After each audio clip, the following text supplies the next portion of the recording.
I'm literally gonna wait for you. And I see you're gonna be like, nah, I'm not gonna like it. I'm just keep watching. Just subscribe. And you think the clip gonna cut right here, but it's not, because I'm still waiting for you to click that like button. And the subscribe and the post notification button.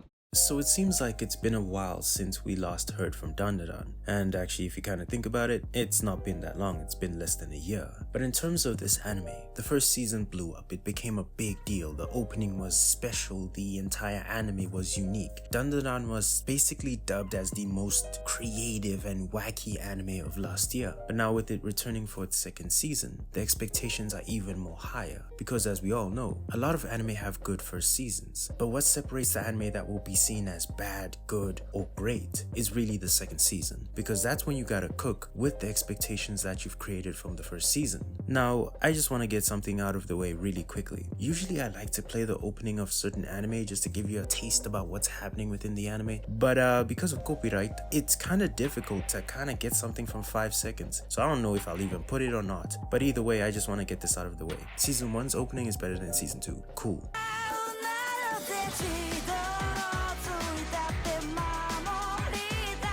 Now before we begin talking about this second season, I have to give you the premise. And the premise is gonna take me a minute, so buckle up. Basically, what happens within this story is that this follows a story about a girl who's into spirits and kind of understands that world, and a guy who's into aliens and a lot of sciencey weird stuff. And they basically go on a bunch of journeys.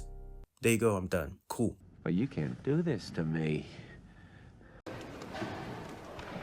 Okay. You know how much I sacrifice? Now, in terms of this season, you gotta ask yourself, what is this season going to do that's totally different from the first season? You already have an idea about what the anime is about, so the second season needs to offer you something really different from the first season. And based on the few episodes that I've watched, not much has changed. What? And I know at this point a lot of people will perceive that as a really negative thing because, well, that basically means they didn't cook. The truth is, they did cook, but it's kind of in a different way. Because within the first season, we got a lot of understanding towards the spiritual world, in which we learned the good side of spirits. The fact that a lot of these spirits who are considered bad omens or just these dark clouds actually have captivating stories. They're not as evil as what we think they are. Even though they start off seeming as very evil, we learned with other various stories that it's not always like that. With the second season, there was sort of an expectation that we'd explore more of the alien side, because we got a few, but we still haven't dived deep into the world of aliens. And I'm sad to say that this season has started off again with spirits. But that doesn't necessarily mean that it's as bad as what people would say it is, because in actuality, the first season really showed us the good side, and I think that what this season is doing is showing us the bad side. Because within the first few episodes, we learn that there's a certain spirit within an individual's house, and what happens is that after having this sort of weird conversation with this spirit and seeing the things that it went through where it was trapped and not allowed to basically have a normal life and ended up being a sacrifice, it returns. And when it returns, it wants to play with other children, but it seems to be this bad omen in which every single time it shows up in front of a child, their parents basically off themselves or delete themselves, or whichever term you prefer. Okay. And at that point you started to wonder what was happening, but you could see that unfortunately for this spirit, it had a really bad life. And then when you see that Gigi decides to actually embrace this spirit, something that was actually taught to us within the first season, that, you know what, even though things may seem bad and even though you might perceive the spirit to be evil, it doesn't mean that the spirit is evil. And as such, Gigi approaches it and decides to be its friend and actually decides to, well, open up to it. And then it turns out that it was evil. But you can't do this to me.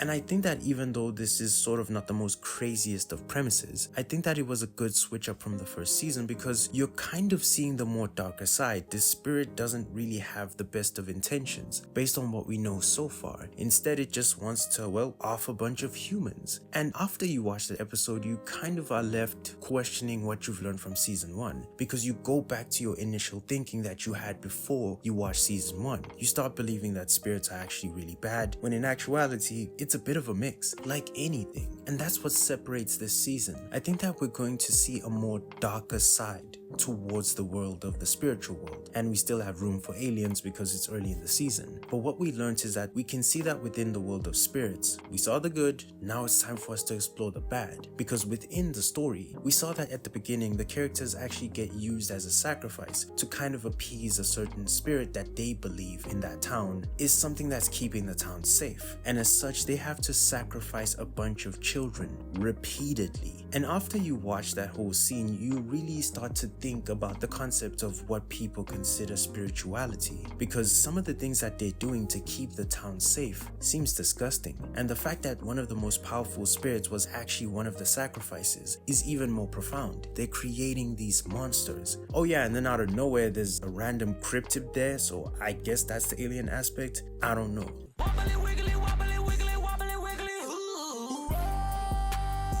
You start to see the problems that initially were exposed to you within the first season. That a lot of these spirits are created because they're vengeful, because they feel like they have something to kind of give the world, and it's usually something bad. And within this season, we learn just how powerful that feeling is. You start to learn that that feeling of desperation is really a powerful factor in influencing spirits. And we learned this at the beginning of season 1, because with Turbo Granny, you could see that yes, she seemed like this evil spirit, but mainly she's there to protect girls who have went through bad things. So you kind of have to think to yourself, is she bad or good? And that depends on what you perceive what she does. And as such, she's kind of a polarizing and off figure. This season has the same vibe again, because you understand why this spirit is so vengeful considering what they did to it. But then the fact that it decides that it's just going to off a bunch of humans is a little excessive.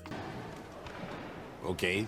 And I think that this is the dynamic that this season is trying to explore more. We saw the good side, now it's time to explore more of the dark side towards how people can be vengeful, and not every single spirit will have a good goal in mind. That's been the biggest point of this season, which you would say does make it different, but to keep it a buck, it still falls within that place of trying to understand spirits. Now, I can't say that they should give up on the idea after giving us the idea in season 1, but at the same time, it is kind of just like predictable, you know? We got the good side, now we're getting the bad side. Not that crazy. But the one thing that I feel like this season needs to explore more, but it's so early, is the fact that we haven't got too much information in terms of cryptids or aliens. I would like to understand the alien aspect more, because it seems like so far they're just aliens. That's all we really know, but we don't fully understand what makes them tick besides like the first aliens. But we've had more interactions, but they haven't been properly explained, and that's why I think that this season is lacking so far. Now, because it's really early within the season, I'm not gonna really put too much negatives on the anime. The negatives that I have to say towards the anime are the most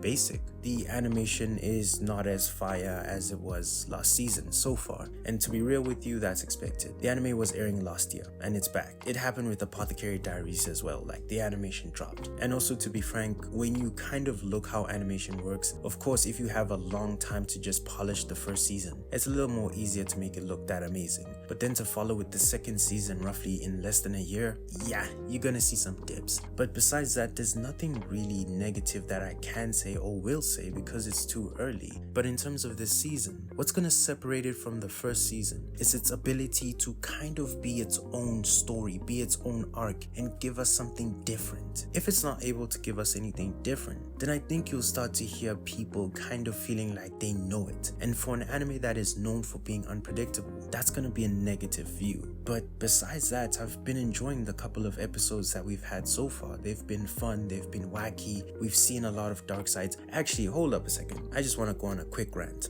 In the first episode, a situation happens where like Momo and Okarun get into this situation where like they have to tussle with this certain family who seem to be more stronger than normal. They kind of seem a little weird. Tell me why in that whole situation, Okarun and Momo barely used their abilities. In fact, Okarun just was passed out on the floor like he was a normal guy. And then Momo, the one with like the spiritual palms or hands, she just lost that fight. Instead of using her powers, she decided that she was just gonna fight them hand to hand. And then guess what? She lost.